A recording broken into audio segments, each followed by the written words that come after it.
వందనాలు సలాంఅలైకుం నమస్తే. తోవలో పడ్డ విత్తనంలాగా మనం కూడా ఏదో ఒక సాతాను శోధనగా దేవుడి దగ్గర నుంచి వెళ్ళిపోతాము. కంప చెట్లల్లో పడ్డట్టు విత్తనంలాగా మనం కూడా దేవుడికి ఏదన్నా మనకు కష్టాలు వచ్చినప్పుడు దేవుడు ఏమిచ్చాడు మనకు అన్ని కష్టాలే వస్తున్నాయిగా అని మనం దేవుణ్ణి విడిచిపెట్టుకుంటాం. రాయి మీద పడ్డ విత్తనంలాగా మనము నీరు లేని విత్తనము అది అలసిపోతుంది, అంటే చెట్టుగా మారదు. అది చెట్టుగా అమలయ్యే ముందు అది లోపలనే అలసిపోతుంది, కుమిలిపోతుంది. అంటే ఇంకా ఏముందిలే అనుకుంటాం.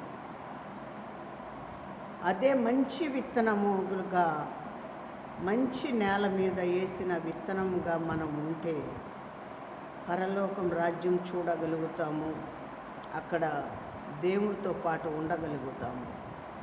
మనకు దేవుడితో పాటు ఉండాలంటే, ఆయన రాజ్యం కావాలంటే మనం తోవల విత్తనంలాగా ఉండకూడదు, కంప చెట్ల విత్తనంలాగా ఉండకూడదు, రాయి మీద పడ్డ విత్తనంలాగా ఉండకూడదు. మంచి భూమిలో వేసిన విత్తనము ఫలితం ఎలాగ వస్తుంది? ఒక ఫలితం అనేది పంటగా మారి ఆ పంట మళ్ళీ ఆ రైతు ఇంటికి వచ్చి ఆ రైతు ఎంతగానో అనుభవిస్తాడు, ఎంత ఆశీర్వదిస్తాడు చూడండి. అందుకే అనేది ఒక మంచి మొక్కగా మనం మారాలి, మంచి నీరుగా మారాలి, మంచి నిప్పుగా మారాలి, మంచి హోదాగా మనము యేసయ్య దగ్గర తల ఎత్తుకొని తిరగాలి. తప్పు చేసిన వాడు ఎప్పుడు భయపడతాడు? తప్పు చేయనివాడు తల ఎత్తుకొని తిరుగుతాడు, మౌనంగా ఉంటాడు, సమాధానంగా ఉంటాడు, ప్రేమతో ఉంటాడు, అందరికీ లోబడి ఉంటాడు. దేవుడి చిత్తము భూమి, ఆకాశం, సూర్యుడు, చంద్రుడిని తీసుకొచ్చి వేరుపరిచిన దేవుడు చంద్రుడికి ఒకటే టైం ఇచ్చాడు, సూర్యుడికి ఒకటే టైం ఇచ్చాడు. సూర్యుడు ఉదయం కాలము 6 గంటలకి బయటకు వస్తాడు. 6 గంటల తర్వాత మబ్బు పట్టుకొస్తే కానరాడు. కానీ ఆయన టయాము మారిపోతూనే ఉంటుంది. 2 గంటలు వస్తే ఎక్కడ ఉండాలనో, 1 గంట వస్తే ఎక్కడ ఉండాలనో, 12 గంటలు వస్తే ఎక్కడ ఉండాలనో, 9 అయితే ఎక్కడ ఉండాలో, 8 అయితే ఎక్కడ ఉండాలో, ఆ టైం ప్రకారంగా ఆయన పోతూనే ఉంటాడు. నేను ఎవరికి కానరాట్లేదు కదా, నేను ఆగిపోతాను, తర్వాత ఈ వెలుగు ఆ మబ్బులని తొలగిపోయినాక నేను మళ్ళీ పోవచ్చు అని ఆగదు. ఎందుకు ఆగదు అంటే సూర్యుడు దాని టైం ఆగదు. ఆయనకు తీసుకొని పోయి ఎక్కడ పెట్టాలో ఆ టయానికి అక్కడనే పెడతాడు. అందుకోసమే మారు మనసు గొప్పది, తగ్గింపు జీవితం గొప్పది, మంచి మనసు గొప్పది. మనం కూడా ఒక చెట్టు వలె, అంటే చెట్టు నీడ ఇస్తుంది, ఒక చెట్టు ఫలం ఇస్తుంది. నీడ ఇచ్చేది అదే చెట్టు, ఫలం ఇచ్చేది కూడా అదే చెట్టు. ఎంత సమాధానం, ప్రేమ చూడండి, ఎంత తగ్గింపు జీవితం చూడండి.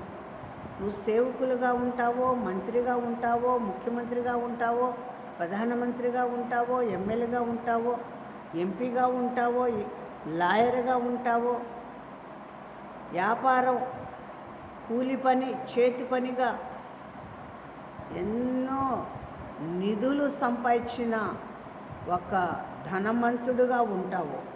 కానీ దేవుడు చెప్తున్నాడు, నీ నామానికి మహిమ నేను ఇస్తాను అంటున్నాడు. ఆయన మహిమ ఆయన ఉంటేనే మన దగ్గర మంచి ఫలంగా ఉంటాము, మంచి చెట్టుగా, పండించే చెట్టుగా ఉంటాము.